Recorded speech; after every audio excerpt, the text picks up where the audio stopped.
Thanks for checking out the Brad and John Show podcast. This segment of the show is brought to you by John Combest's book, Stalking, Harassment, Internet Trolling, A Guide to Recovering and Rebuilding After Online Attacks. It's a great reference if you've ever been the unfortunate target of a social media attack. It's available on Amazon. Just search John Combest. That's C-O-M-B-E-S-T, John Combest, and the book will show up in your search results. Now it's time for another segment of the Brad and John Show. Can you handle it? I'm Egbert, the owner of this station. Check out my website at egbert.com. That's E-G-G-B-U-R-T, egbert.com. Now it's back to Brad and John. Check out their website at bjshow.co. The BJ Show? Come on, guys. Anyway, here's B and J. It is the bjshow.co. That's the web address. I got it right for a change. My name is Brad. That is John Combest, and he has the website called johncombest.com, J-O-H-N, common first name spelling, last name C-O-M-B-E-S-T. We did the top three in our last break. Just go check it out. He's got a lot more past the top three. Okay, go back to the story we talked about earlier this morning, and was it Tuesday we had the story that about Jay Ashcroft being tackled by the protester down in Jefferson City? Yeah, or maybe that was yesterday. The days run together, but I think the event was on Tuesday. I think you're right, Brad. Okay, was the guy charged? I don't know if he was charged. He was definitely taken into custody. Right, but in other words, he was taken into custody by the university, or not university, by the Jefferson City Police or the Capitol Police. The Jefferson City Police. Jefferson City. It didn't happen on Capitol grounds. Oh, okay. So I haven't heard. In fact, I haven't heard the guy's name or what he has been charged with. I just don't there's certain things. What's the old song, the Jim Croce song? You don't mess around with Jim. There's certain things you don't do, and one of them is you don't tackle high-ranking public officials. Correct? Am I right on that? That's or what? Correct. Now, imagine, Brad, if you and I went down to Georgia. If these devils went down to Georgia and we found a Democrat election official who was a black woman and you and I roughed her up on the sidewalk, do you think the local media wouldn't produce our name and all of our, our elementary school discipline records and everything about us? There would be a dossier that would be larger than the one that they put together for Donald Trump. What was the guy's name from the secret agent from Britain? What was his name again? You know who I'm talking about? The guy who supposedly put together dossier for. I don't know. I don't remember who it is. Okay. Yes, we would be called out. But what you're saying is this guy.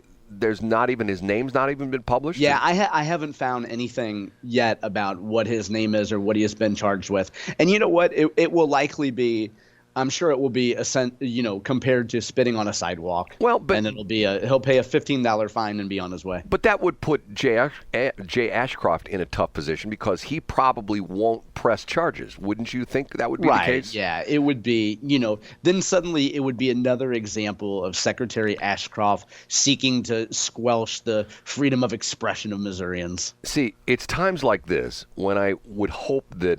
One of the hidden things in Jay Ashcroft's past is that as a kid growing up, he took martial arts, and he's actually secretly, nobody knows about this, he's a black belt. He might be. And you know what? He was tempted to perform a drop toe hold and, a spin sidekick on the guy, but he has remarkable restraint. Right. And when somebody, shall we say, toys with them, they get, it's sort of like watching one of the old Claude Van Damme movies where he goes into Jean-Claude Van Damme. Right, Jean-Claude Van Damme, whatever the heck his name is. He goes into a restaurant just to eat a meal, and he gets hassled by the locals, and they regret that they ever messed with him. If you know what I'm saying, If Jay doesn't win this Republican primary and become governor, I think that would be a fantastic movie plot, Brad. And by the way, we do know, thanks to the swatting thing, which I think enough time has passed that we can joke about it again, is that we do know that Jay Ashcroft allegedly owns a treadmill, which I think was news to everyone. But yes, so he's clearly in remarkable fighting shape. Right. If you don't know what we're talking about, Jay Ashcroft, what was that, a couple weeks ago, got swatted. It was on a Sunday night where essentially swatting is when someone calls the police department and they say, like in Jay Ashcroft's situation, they say there's a murder going on or there's shots being fired or there's somebody being held captive or something like that. And they bring in the SWAT team because of the fact that they think it's just sort of like this crazy story that's going on where they think that the guy there was a report there was a juvenile shot at the house. I can't remember what state this is in. It's yesterday's news, today's news as well, Stu. And 2 officers showed up. The guy shoots 2 of the officers. Then the SWAT team surrounds the place, and the guy burns the place down. And they think there's 6 people dead in the building. So, I'll never understand. It's great news on a Thursday morning, Brad. It's just weird stuff. I don't understand some of these. You hear these stories of these people and you go like, what the hell were they thinking? You know what I mean? Yeah. I don't get it. Okay. The Taylor Swift story. Okay. This is actually sort of interesting. And matter of fact, if you want to take a look at this, there's lots of Taylor Swift stuff. And I have to tell you, this is maybe anecdotal, but I have been privy to conversations among women. And matter of fact, one woman that I do business with even asked me this yesterday about if I was going to be watching the Super Bowl on Sunday. Now, I am a guy that, quite honestly, the Super Bowl means nothing to me. It really doesn't. Matter of fact, last year during the Super Bowl, I was working out at the gym. I don't want to make it sound like, and it was great because it was me and like 2 other people, because nobody was at the gym working out. It's a great time to go shopping or do anything. Right. Everybody was at the Super Bowl parties, okay? So the story is sort of interesting in that it has a St. Louis connection. Let me see if I can find it real quick. I didn't save it. I should have saved it. But, here it is right now. Okay. The story is that Taylor Swift is upset with this guy. I think his name is Jack Sweeney, and he's about tracking her flight. Go ahead. I'm sorry to step on that. Right. And she's upset with him. It's the same Elon Musk story. I'm not an expert at this, but I know enough to be dangerous. There's this thing called ADS-B, which most aircraft now are required to have. Matter of fact, if you fly into Lambert, even if in a small plane, a tiny a Cessna 152 or something like that, you are required to have ADS-B. And what it does is, and you also have to what's called an encoding altimeter. And what the ADS-B does, it transmits this data constantly of how fast your plane is traveling, what the altitude is, and the directions. In other words, you can go on these websites, and I think one of them is called ADS-B Exchange, and you can open up an account and you can download this information. So what happens is the ADS-B is also encoded with the tail number of the plane, which is the N, whatever, blank, blank, blank number of the plane, okay? And you can take this information and you can track people around the world. Yeah. So the story is, and the story on Fox News is a little bit confusing, and the headline is, Taylor Swift sells one of her $40 million private jets amid threats to sue college student who tracks her emissions. Okay? You're going like, what? Okay. And essentially, it's a Dassault Falcon 900 LX. And she sold it to, get this, Missouri-based car insurance company CarShield, located right in St. Charles County, okay? So that's your buddy Mike Carter, right? Well, he's supposedly the general counsel for CarShield. Yeah. I think he still is. And anyway, now get this. Swift reportedly purchased the jet for $40 million in 2011, but the plane is now estimated to be worth around $7 million secondhand. But yet, supposedly, the article goes on to say that CarShield bought it for $40 million. I'm going, hold on a minute. Okay, now, she still owns the larger Dassault Falcon 7X, which is worth around $54 million, brand new, and has been her primary mode of transportation during the international leg of her Eras tour. Now, here's what gets complicated about it, is the ADS-B data is public domain, but what he does is he builds, like with Twitter, he actually set up a Twitter account and it was called, I think it was called Elon's Jet or something like that. Yeah, it was. And you can go on the Twitter account and you can see exactly where he's at. Now, Musk gets upset about this because he says it's a security risk, and the article talks about the same thing, that they're saying this is a terrible situation because of the fact that these people who are stalking Taylor Swift, they know where she's at. They know that she just took off from such and such airport, and they can look at the ADS-B data and they can say, okay, looks like she's heading to L.A. Or when she's in L.A. she's going to Hoffmanville to go to the crap headquarters. Right. You know, they have their own runway, Brad. I don't know why you haven't given them authority, but go ahead. I'm telling you. Okay, yeah, the guy's name is Jack Sweeney. He's a junior at the University of Central Florida.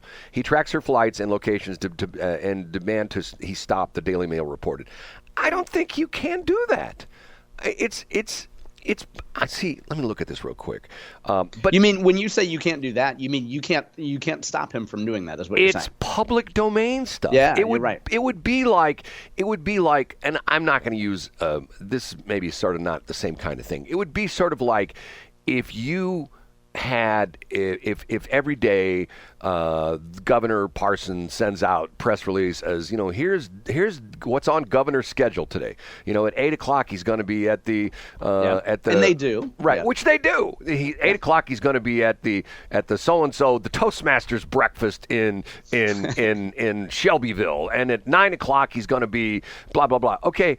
People would say, well, now you put that out there, maybe stalkers. Well, once again, he's a public figure. Yeah, and he has security, and it's, I get exactly what you're saying. Now, I'm biased about it. My only bias here is that Elon Musk called the guy he referred to him as an orifice yesterday on Twitter because Elon Musk agrees with Taylor Swift that the guy shouldn't do it. But you're right. I mean, if it's public information, I don't know how you get around. I don't know how you can say that the guy can't publish it. Okay, here is the website that a lot of people use. It's called ADSB Exchange, and the web address is just like it sounds, ADSB Exchange. And it says, what is ADX-BX? The world's largest community of unfiltered ADS-B mode SMALAT, that's all stuff, feeders, providing enthusiasts, researchers, and journalists access to the globe's most extensive flight data for unprecedented flight monitoring. And it talks about, ways to join the exchange. You can buy a receiver, and you can get this stuff right now. If you buy the equipment, you can sit in your house in the St. Louis area, and you can monitor planes taking off at Spirit. You can monitor planes landing and taking off and things like that. It's public. Now, have you done any of that, Brad?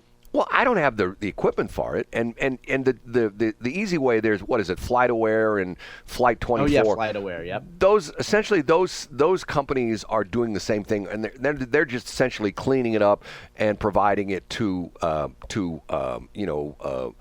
website and providing that. I will tell you that one time, and this has probably been 8 or 9 years ago. When I got onto the plane, I made notice of the tail number. I'm a nerd about stuff like that. I noticed what the tail number was. So when I was on the plane, I put that tail number into, I can't remember which one I had, FlightAware, or there's a couple of them, whichever one it was. I put it into the system, and I was monitoring the plane I was on. I knew exactly where I was. I knew how fast we were going. I knew our altitude and the whole bit. And the cool thing was they had this synthetic vision option that as you're landing, it gives you like a synthetic view of the cockpit. In other words, you're looking out through the cockpit window like the pilot and the first officer, and you're watching yourself. And I was doing this. I was watching my plane land. Obviously, it was not video. It was a synthesized, video kind of thing. It was sort of cool. And once again, it's all public domain stuff. I mean, and once again, the actors, the high-profile people like the Elon Musk, the musicians, and, high-profile people like Taylor Swift, I hate to say this, and it sounds somewhat, I don't know, sort of like, I'm being sort of a meanie, but you know what? That's the price of fame. You know what I'm saying? Absolutely. I agree completely. I mean, the price of fame is that you want people to notice you, but yet you get to a certain point where when people notice you too much, then you're going like, hold on a minute, this is a little bit too far. I mean, I don't know if I think I told the story on the air.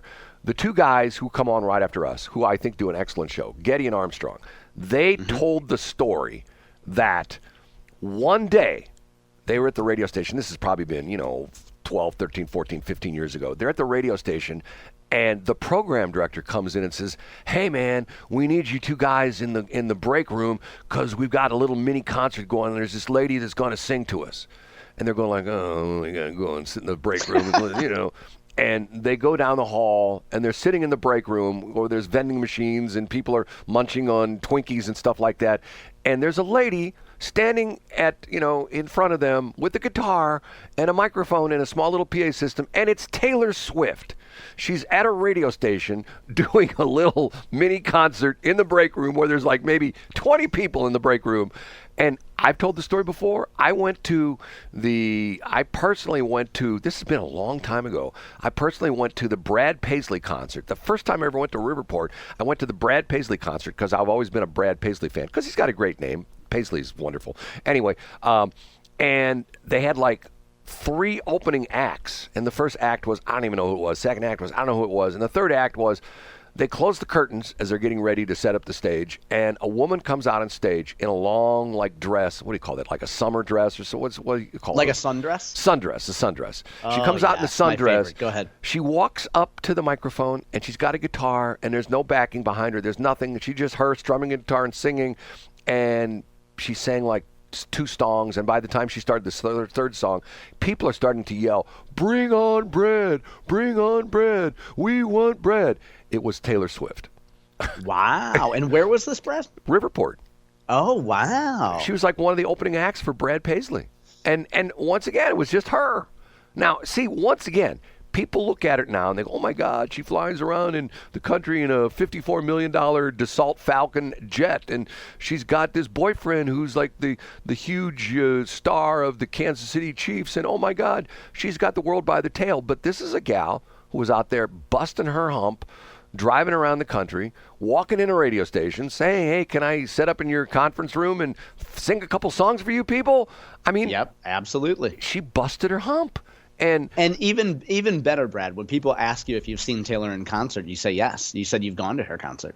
I did. Well, it wasn't her concert. It was Brad Paisley. Well, I think it was her. I think today it would be her concert. Like, well, I would look back and say I went to a Taylor Swift concert and Brad Paisley was also there. I heard a guy. Matter of fact, I heard a guy the other day. Matter of fact, on KMOX, Fred Bottomer tell the story. Oh, yeah. Matter of fact, we lost Toby Keith, and he talked about the fact that he saw Toby Keith like in 1994 at the Town and Country Fair when nobody knew who the heck Toby Keith was. And Wow, interesting. What's sort of interesting is like this is not a shot at me making fun of the Town and Country Fair or any other fairs, but typically who do you see who's the entertainment at county fairs when it's a People country? on their way out, people that have peaked a long time ago. Or people on the way up. One of the two. Yeah. I mean, Yeah. there are a lot of people that say that like, for example, I know people that saw Brad Paisley out at the Town and Country Fair when nobody knew who the hell Brad Paisley was. Wow. Yeah. He probably made... in an interesting story, there was a young guy who his dad used to sell seed. I believe he sold seed for Monsanto. And so the company would have these things in a barn, and this guy's kid was trying to make it as a country singer. So the company, gave a little bit of cash to this kid to perform for their customers. In 2010, kid turned out to be Luke Bryan. Really? Yeah. So then 2 years later, Luke Bryan, when Luke Bryan was much bigger and had exploded, I think around the 2011 era, he came back and he gave Monsanto, I think, a halfway decent deal on a concert that we had. But by the time we paid him to come perform in 2014 or so, I think the company was paying a whole lot more to have him perform. I would imagine they would. Okay, we're going to take a break. We'll be right back. Thanks for checking out the Brad and John Show podcast. This segment of the show is brought to you by John Combest's book, Stalking, Harassment, Internet Trolling, A Guide to Recovering and Rebuilding After Online Attacks. It's a great reference if you've ever been the unfortunate target of a social media attack. It's available on Amazon. Just search John Combest. That's Combest, John Combest, and the book will show up in your search results. Now it's time for another segment of the Brad and John Show. Can you handle it?